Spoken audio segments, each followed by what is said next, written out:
अपन देखेंगे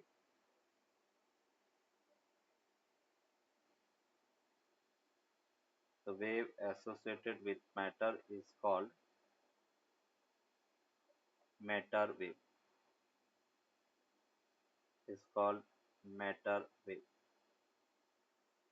and the wavelength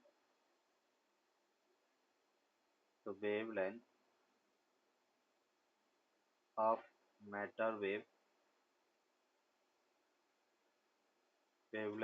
matter wave is called de Broglie wavelength. मतलब D Broglie wavelength की अगर अपन बात करें वो बेटा होता है h अपन p के इक्वल। h और p को अपन लिख सकते हैं मास इंटू वेलोसिटी। एक फॉर्मूला बेटा ये हो गया h equals to m v के इक्वल होगा। ये डी ब्रॉगली वेवलेंथ है। दूसरा बेटा अपन कह रहे हैं कि in terms of kinetic energy देखे तो हमें पता है कि काइनेटिक एनर्जी वो हाफ एम वी स्क्वायर के इक्वल होता है। मैं क्या करता हूँ बेटा m से मल्टीप्लाई और m से डिवाइड किया तो ये हमें मिला p square by 2m। Linear momentum और काइनेटिक एनर्जी में बेटा ये रिलेशन है और यहाँ से अपन कह सकते हैं p that will be equals to √2km। ये अपन कह रहे कि लीनियर मोमेंटम है। तो दूसरा फॉर्मूला बेटा D Broglie wavelength h upon √2m k के इक्वल होगा। इसमें डी सब्सक्रिप्ट है ना? D4 हाँ डी सब्सक्रिप्ट में बेटा D that is the D Broglie wavelength के लिए डी डिफाइन होता है।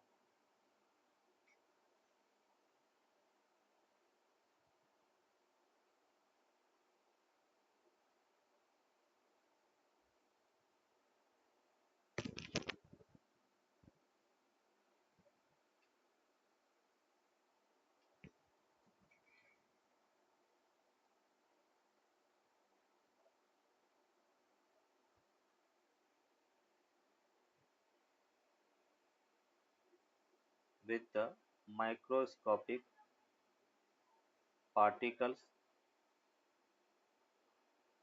like electron, proton, neutron, alpha particles, atom, molecules, etc. is of the order of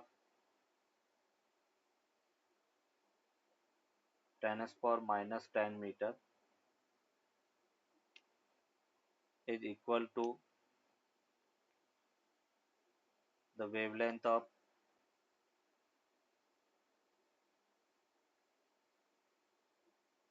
X-rays, which is in the limit of measurement,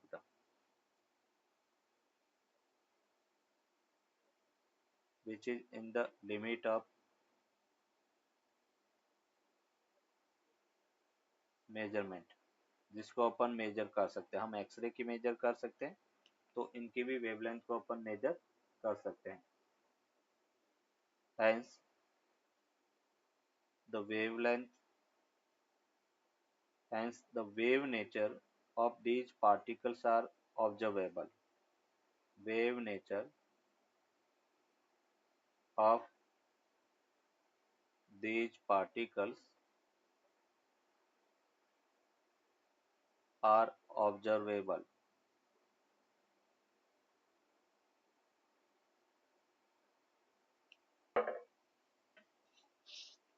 h upon 2m √a v के equal होगा और इसको जब अपन solve करते हैं तो ये बेटा अपने को मिलता है 12.27 अपॉन √v एंगस्ट्रॉम का। एज ए रिजल्ट बेटा इसको याद रखना। इलेक्ट्रॉन का de Broglie wavelength 12.27 upon √v angstrom और उसको एक दूसरा फॉर्मूला बेटा हम लिख सकते हैं √150 अपॉन वी एंगस्ट्रॉम। दोनों रिजल्ट अपने को याद रखना है। कभी भी 150 का अगर मल्टीपल दिया हुआ होता है तो कैलकुलेशन में इजी हो, इसलिए अपन उसको √150/v लिख सकते हैं। जहाँ पे अपन कह रहे कि जो v है वो पोटेंशियल डिफरेंस है। पोटेंशियल डिफरेंस v पोटेंशियल से अगर इलेक्ट्रॉन को हम एक्सीलेट करें तो उस केस में बेटा अपन कह रहे कि इसका डी ब्रॉगली वेवलेंथ 12.27 √v या √150/v एंगस्ट्रॉम होगा।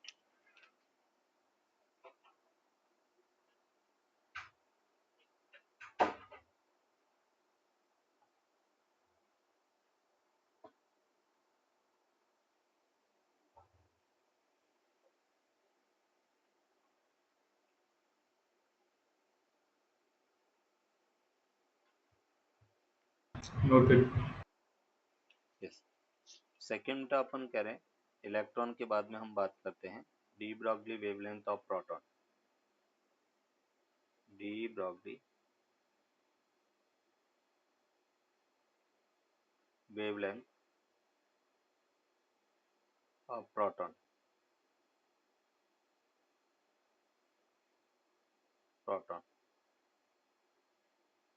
प्रोटॉन बेसिकली क्या होता है? हाइड्रोजन न्यूक्लियस, 1h1 ये अपन कह रहे हैं। और इसका अगर डी ब्रॉगली अपन देखें lambda D P that will be equals to h upon √2 mass of the proton into अपन कह रहे कि चार्ज सेम रहेगा इंटू वी होगा, और ये वैल्यू अपने को मिलता है 0.283 अपॉन √v एंगस्ट्रॉम के इक्वल होगा।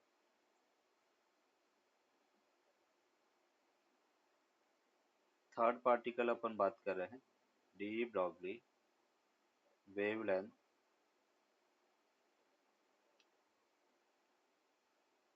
D Broglie wavelength of deuteron.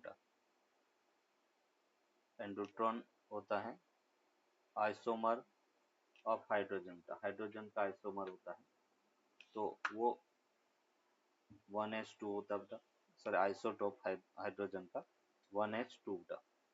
और उसकी अगर अपन बात करें तो ड्यूट्रॉन का h अपॉन 2 इंटू अपन करें 2 mp, और ये बेटा ये वी के इक्वल होगा। इसकी वैल्यू 0.202 √p एंगस्ट्रॉम के इक्वल होगा।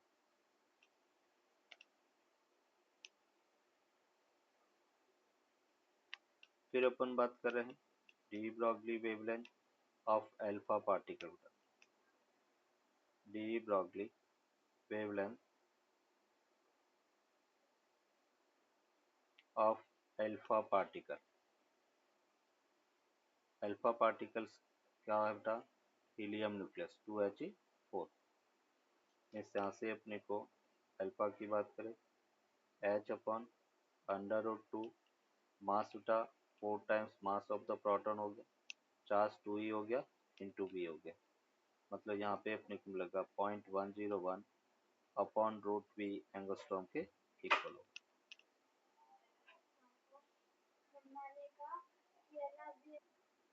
D Broglie wavelength of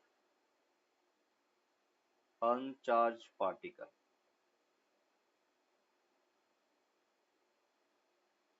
D Broglie wavelength of अनचार्ज particle.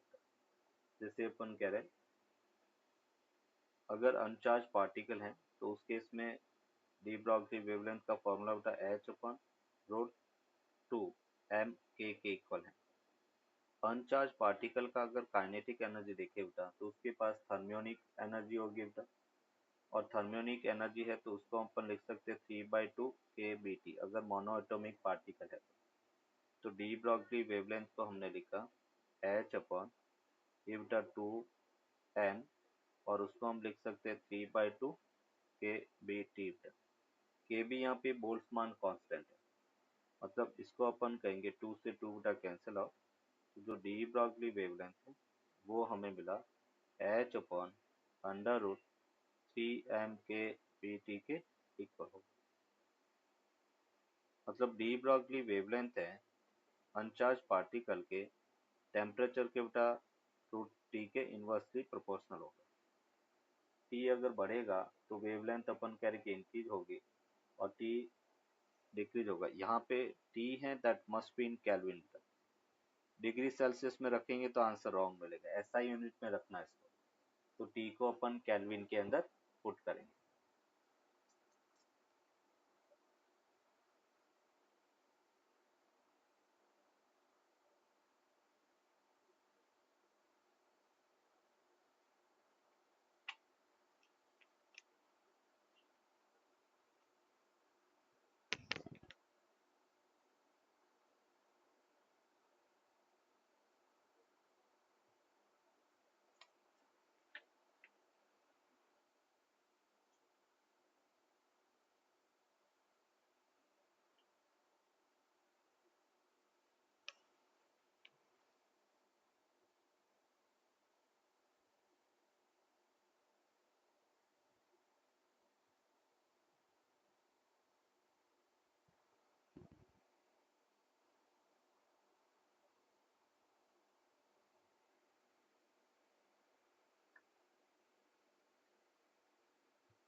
Noted.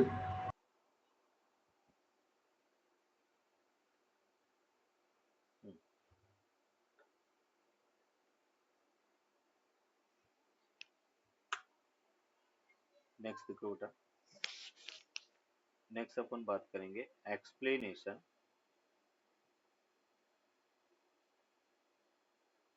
Explanation of bore quantization condition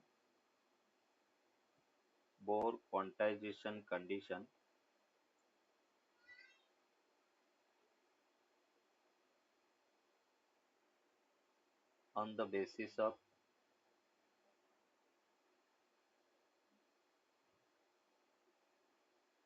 de Broglie hypothesis। de Broglie hypothesis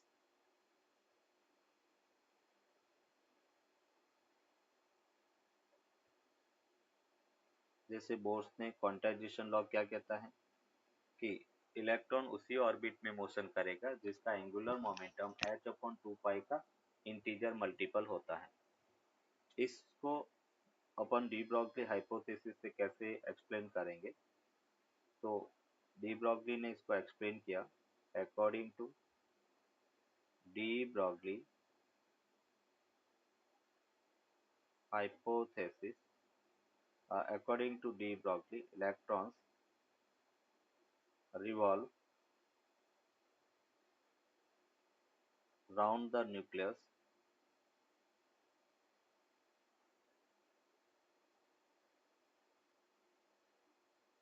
in the form of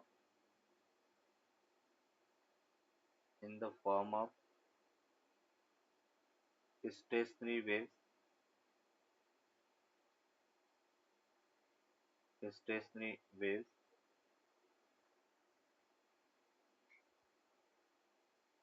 electron revolves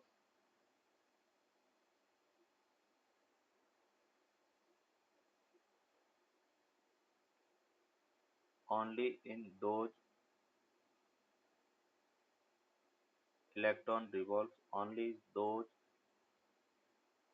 circular orbits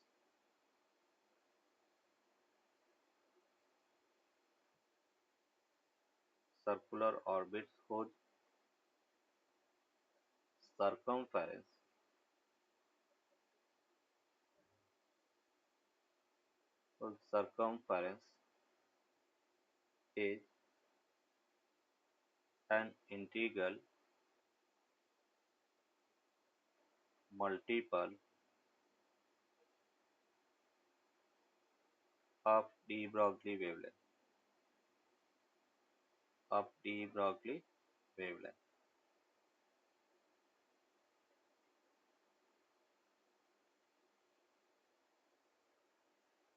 associated with electron, associated with electron। देखो बेटा कैसे, कि जिसे अपन कह रहे कि circle of radius are है, और हम कह रहे हैं कि इसमें इलेक्ट्रॉन स्टेशनरी वेव के फॉर्म में ऐसे बेटा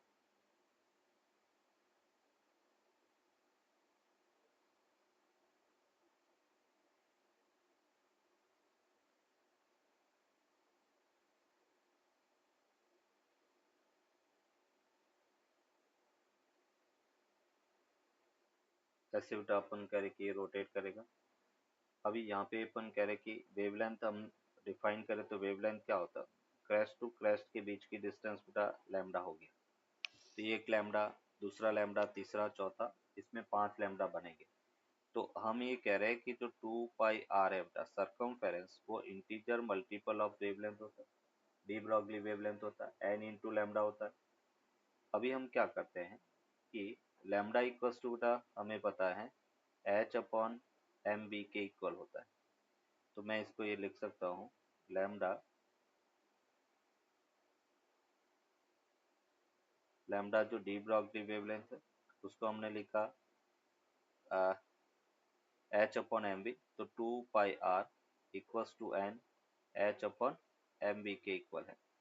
और उसको हम कहेंगे कि एम बी आर, जिसे एंगुलर मोमेंटम कह सकते हैं, एन एच अपॉन 2π के इक्वल होगा। यही बेटा अपन कह रहे हैं बोर्स का क्वांटाइजेशन लॉ है, इसी को अपन कहते हैं बोर्स क्वांटाइजेशन कंडीशन का, Bohr's quantization condition.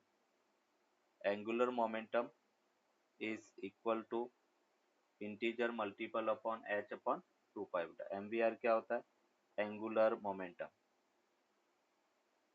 Angular momentum of the electron, मतलब इलेक्ट्रॉन उसी ऑर्बिट में मोशन करेगा जिसका एंगुलर मोमेंटम h अपॉन 2π का इंटीजर मल्टीपल होता है।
Okay. 500 volt, find the potential through which a singly ionized helium ion is to be accelerated for the same de Broglie wavelength,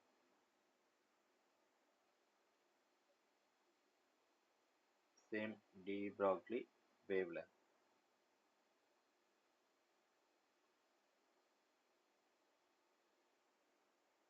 उसका potential वो 2 times helium plus के equal होगा। तो neutron का बेटा 500 दिया हुआ है और ये 2, ये अपने पास हीलियम प्लस हो गया, तो हीलियम प्लस का जो पोटेंशियल है वो 250 वोल्ट के इक्वल होगा। हीलियम प्लस का जो पोटेंशियल है वो 250 वोल्ट के in circular path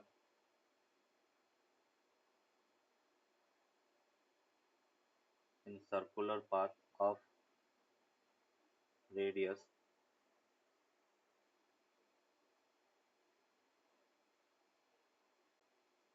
radius 0.83 centimeter in the presence of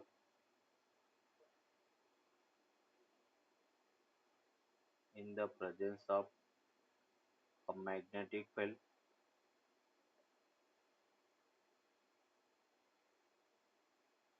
of 0.25 Tesla. Find the de Broglie wavelength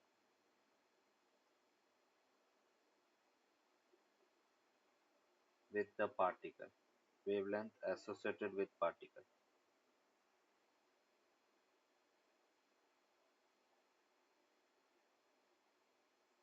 Associated with particle.